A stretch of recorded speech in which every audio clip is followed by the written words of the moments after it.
There's another cool thing, actually. There's a few things I wanted to talk about, but when it comes to the landmine, you were mentioning the throwing aspect of it. Because like when we look at it, and as we've spoken about it, we make it sound really simple, and it is somewhat easy to pick up.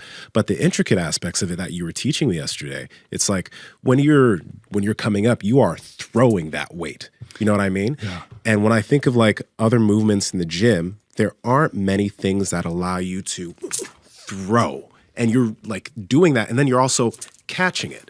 It's those make a difference in the way you actually handle that load. Yeah, to me, that's sort of the another parallel with the Olympic lifts. Because when I'm doing the Olympic lifts, I feel like I'm throwing and catching the weight in a similar way, and I think that's what makes them so athletic. That's one of our big advantages, and it's one of the things where, when I got down the functional training rabbit hole and I was hanging out with David and with all these guys rolling ropes, moving really well, I also sort of felt like, man, these guys could use a little more snap. Yeah. You know, they could be stronger. They haven't found an alternative to that. So they move extremely well. But a lot of those guys I thought would actually benefit from doing a little bit of explosive weightlifting. Yeah. They don't know how strong they could be.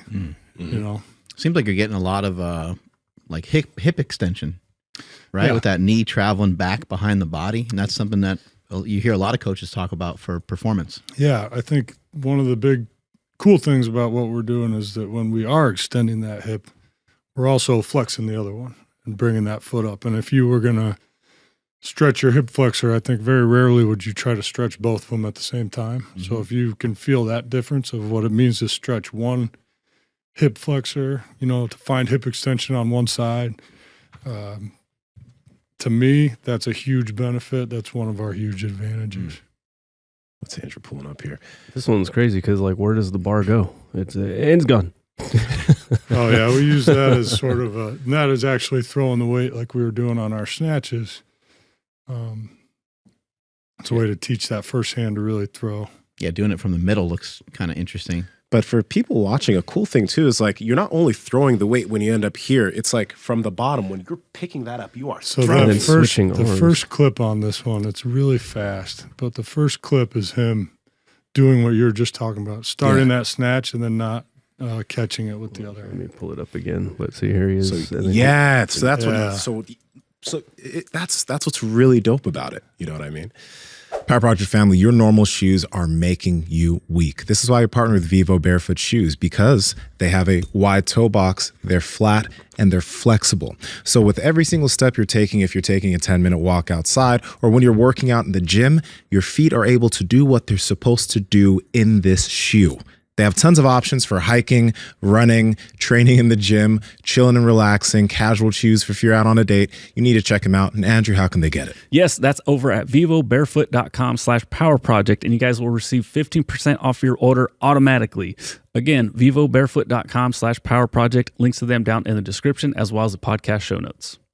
You start getting deep into like rep and set schemes, or is it more of like a feel, or how do you manage some of that? Yeah, for me, and that's one of the big questions that I get. And we were talking about hanging out with David and Chris, which is, I learned so much from them. It's crazy. Yeah. But when me and Chris would train together, Chris Chamberlain, I need the numbers and I need the sets and reps and I need an exercise that I'm going to master. But he loves every time it's a little bit different, and he's innovating, and he's strong, man. He's getting stronger. He's strong. But it's like, what are we going to do today? Well, I don't know. I don't have a name for this, but this is what, you know, and for me, I just really needed a base system. And so split clean, split jerk, split snatch, and I try to program it the same way that I would the Olympic lifts. So for us, for my guys, it's mainly dynamic effort in that sense, that we're going to do sub-maximal weights for maximum speed. Usually it's like sets of 2 or 3, and we try to hang out in the 60-70% range. And that's not everything you'll see on Instagram, because those aren't the flashiest videos, but consistently my kids are training with the Landmine 4 days a week.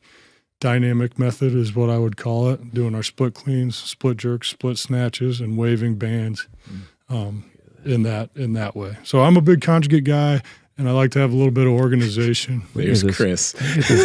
Watch this next. What the fuck do you call this? Check out this next exercise though. It's Chris is insane. he's really strong. Yeah, we got way into deadlifting. Oh, yeah, it's that on the- Bosu ball. Yeah. Power Project family, we appreciate you checking out this clip. Check out another one. Just go check out another one. Or comment down below and let us know what you liked about this one. But we love you guys, and we're going to keep bringing you the heat. So comment, subscribe, and all that good stuff, okay? Peace.